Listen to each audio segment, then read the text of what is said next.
My name is Omar Terywall, and relatively well known in Cambridge for one thing in particular, and that's helping recover stolen bikes. And I do that because I have a Facebook community page called Official Stolen Bikes in Cambridge. That now it's now being widely regarded as the biggest neighbourhood watch in the UK, which is fantastic, and it's only because of how well the community work well together. Um, but yeah, it's been going on for we've been going strong since 2001. No, 2019, beg your pardon. Yeah, 2019. So just before COVID, and it's grown into this incredible community forum, really, for everyone to be able to discuss anything at all to do with cycle theft. Not just cycle theft, but we also cover any other issues that arisen in Cambridge where we feel that we're being let down by the authorities. But yes, that's what I do. For me, democracy is more than just elections or politics. It's more about ordinary people like you and me having a voice and just working together as one, and that's essentially what we're trying to do with the page as well. So the whole initiative was stemmed from me finding somebody or coming across somebody that had their bike stolen, and they turned to a Facebook selling page. So it wasn't a forum as such; it was just a selling page that you have on Facebook in various different areas. So this one, I think it was items for sale in Cambridge or Cambridgeshire, and it was a call for help to say, look, I had my bike stolen. This is what they look like. Can anybody please help me?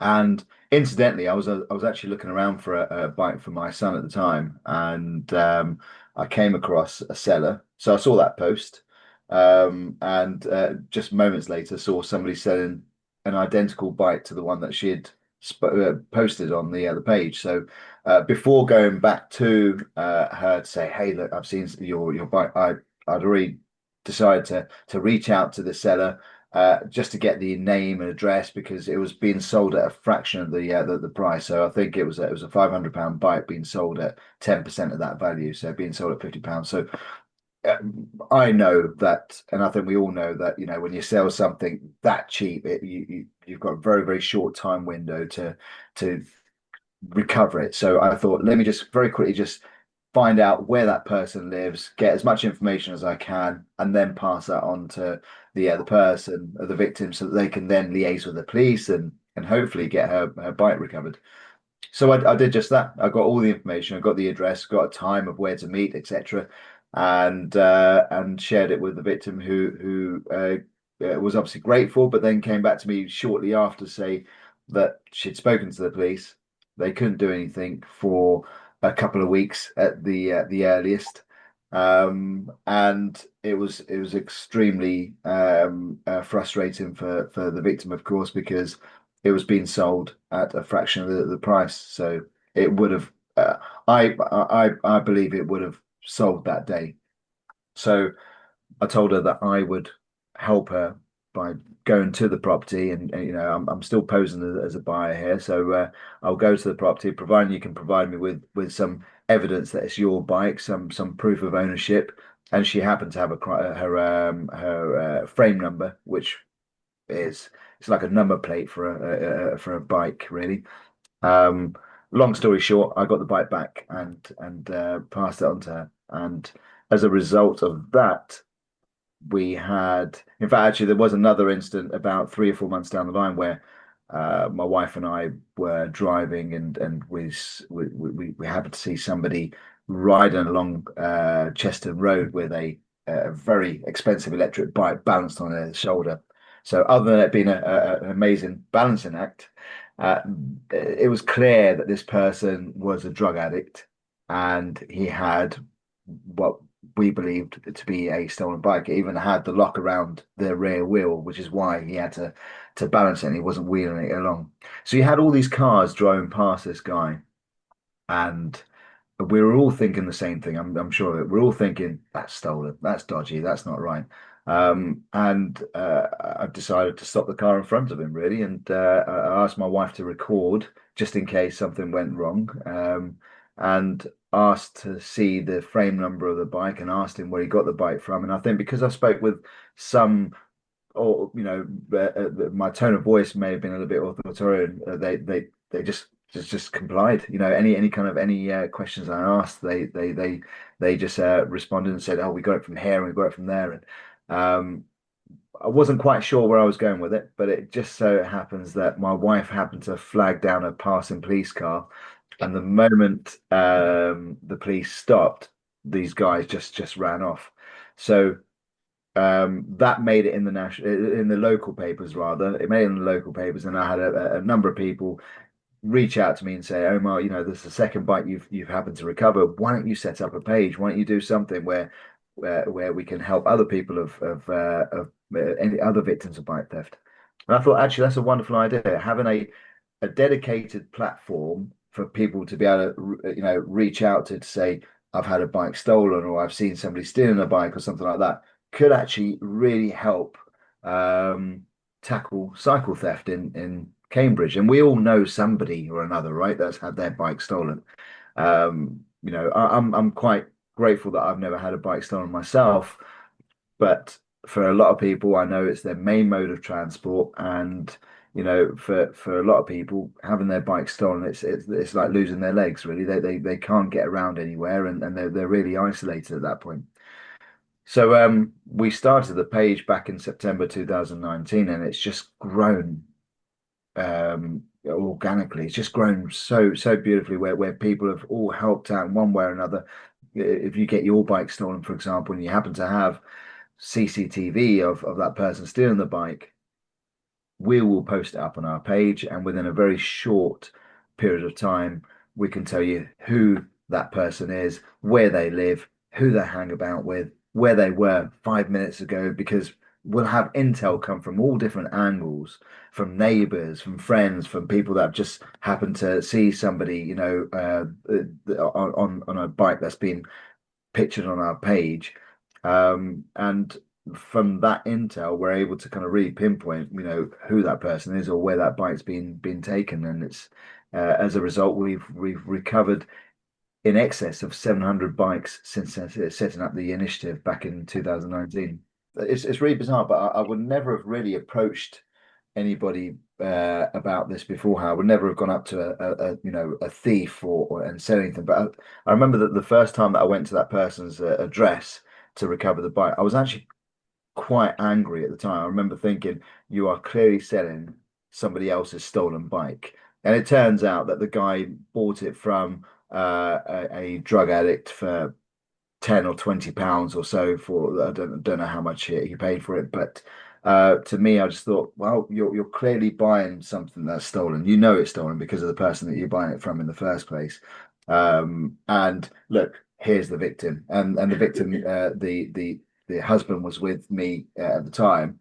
Didn't say very much because I guess he was a little bit afraid. But I said, look, it's his bike, and they lost out a massive amount of money. There's another bike that's missing as well, and I asked them about that bike. But point being, I think at the time I was just appalled that somebody could just go out and buy something like that, knowing full well that it belongs to somebody else. And I felt that wasn't right. And and that's been the premise of what we do as well, not allowing people to get away with selling other people's goods. I mean, I started the initiative in September 2019. October 2019 was when, unfortunately, my company at the time, I used to have a direct marketing company, and that was directly impacted by COVID, way before any of us actually knew what COVID actually was. And I went down a bit of a dark path there, in terms of, hitting some form of depression. And I strongly believe that the page helped me out a great deal, because we all know that, when you help others, you end up helping yourself. And that's exactly what happened with me there. The more people I helped out, the more it made me feel better about myself. And the more good stories we got, the more it inspired other people to do the same thing as well. So here, for example, if I went on my page and I applauded you to say that you've just recovered this bike for this person over here that had their bike stolen and they were made to feel horrible as a result. And now they're elated again. It encourages other people, and that's why the page has grown in the way that it has. I think that the trust has gone in the institutions and the authorities, unfortunately, and it's not necessarily a fault of their own. Unfortunately, but we all know how massively under-resourced we are. I know full well just how under-resourced the police are, and that is essentially the problem. And recently, what was the most recent case where criminals were being let out of prison because we don't have the space in prisons anymore. I know from experience from the conversations that I regularly have with police officers off the record, how stressful their job is and how they are very limited as to what they can do, and how criminals are understanding all the different legal loopholes and trying to evade those. And actually, they're quite grateful for the work that we do on the page because we don't have the same red tape as they do. That they're bound by so much of it. I don't care if it's a minor. I don't care if it's a vulnerable, when I say vulnerable person as in a drug addict, I feel like they need to be named on the page. If it's someone that's going out there regularly and stealing bikes and doing this and doing that, and they understand the loopholes of the law, and they know that actually, if I just say that I just found it, or this happens or that happens, they know that the police can't then go and post something up on their social media page, whereas I will. I feel like, if we have sufficient evidence that this person is responsible for X number of thefts or has devastated X number of owners, then quite rightly that person should be given some sort of fame in Cambridge, and not the fame that they're probably looking for as well. They should everybody should know who that person is.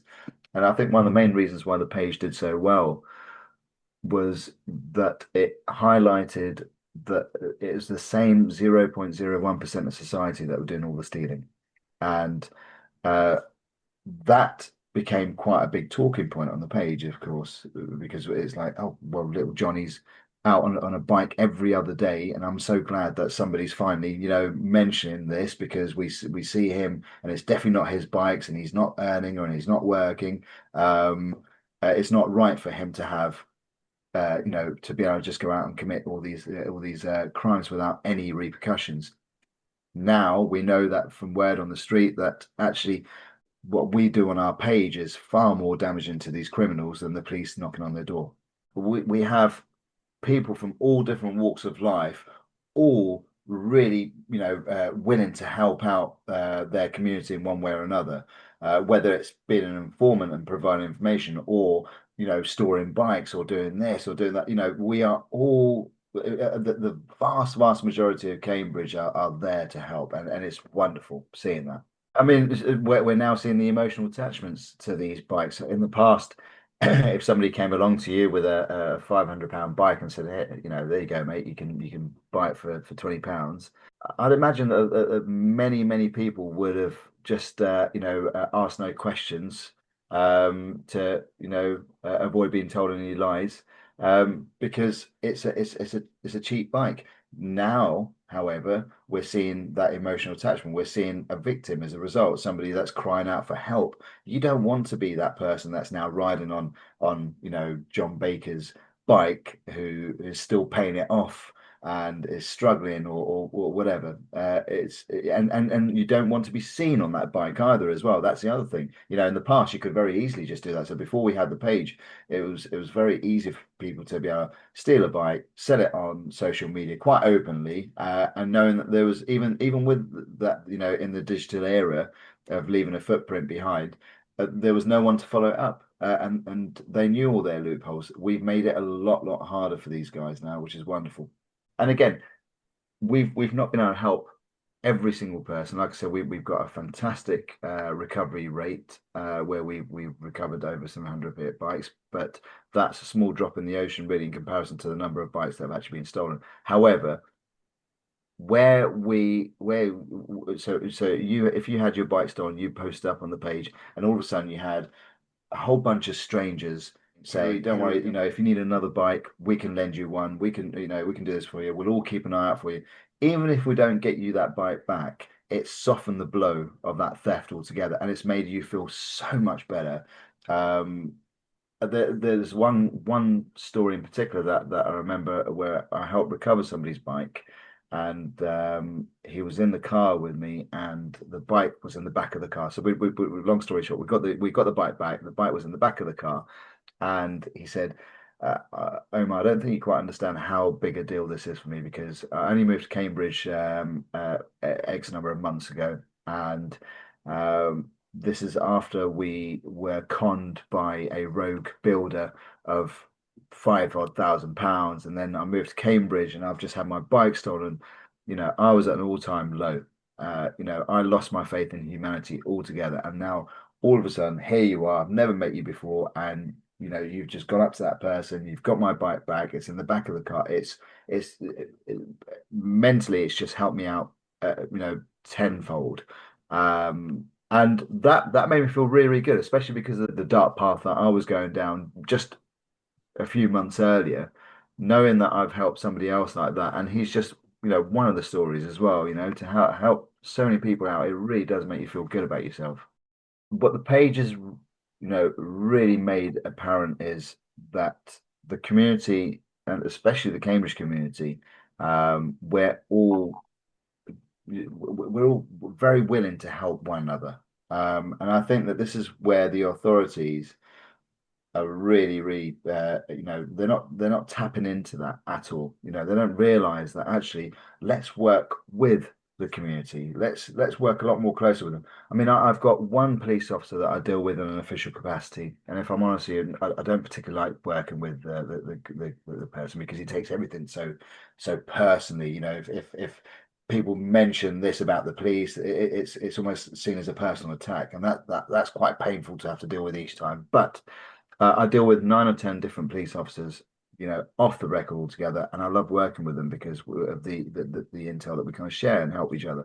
And I feel like if we had that kind of a relationship with the police, I do understand it from their perspective to some extent because they can't be seen to endorse a vigilante group, which, and I hate that word, but what else do you describe what we do? Um, but they can't be seen to endorse any kind of vigilante group because in the god awful event of somebody approaching a bike thief and a weapon is pulled out or something bad happens, then the police would be, of course, liable or at least have the finger pointed at them for endorsing this page or this group. But I do feel like I get so much intel that comes through. Utilize it. Do something with that information. What good is it going all through to us? We get so much of it. The problem, of course, is that even when we do pass it on to the police, I I can't help but feel like that they're so overwhelmed with the information they can't do anything about it. And actually, those officers that I mentioned that I work with, off the record as well, I know how much work they're doing into tackling not just cycle theft, but other crimes, and they're let down horribly by the courts. So they'll do all this hard work, get all the paperwork together, get that person in front of a judge, and then it gets thrown out. Or they're given an absolute joke of a sentence, which then gives the criminals more of an upper hand. And that's so demoralizing for the police.